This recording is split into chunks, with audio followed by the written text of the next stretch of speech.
So let's say hypothetically there's a young man here who is dating a young woman who tends to lean very far left.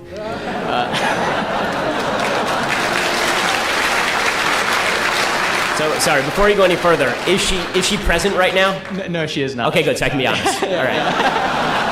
All right, so how might, do you have any advice for how this young man might go about exposing her to some new ideas without the relationship crashing and burning? Oh, you're an optimist. Okay. So, you, my friend, are making a very large mistake.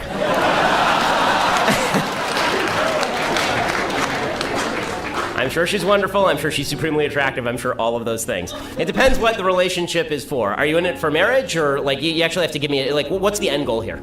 Yeah, marriage. Okay, so if you're in it for marriage, then the number one thing you must have in common with your spouse is values. You don't have interests come after values. But most people are interested in lots of things. There are lots of interesting things in the world. Liking the same movies, liking the same art, virtually worthless.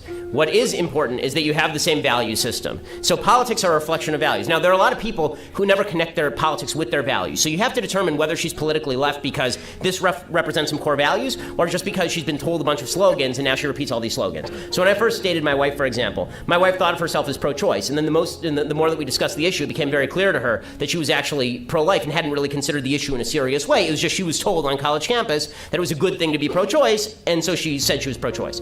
And the same thing was true of gun rights, for example.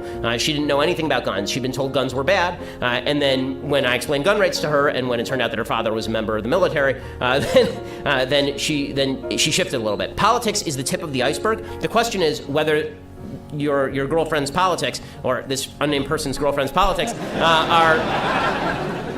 are a floating bit of flotsam on the top of the ocean, or whether there's actually a structural underpinning for what she's thinking. So you first have to determine that. If there is a structural underpinning, and if she really believes this stuff on a strong level, you're really going to have to think about whether this is something you want to go through for the next 80 years.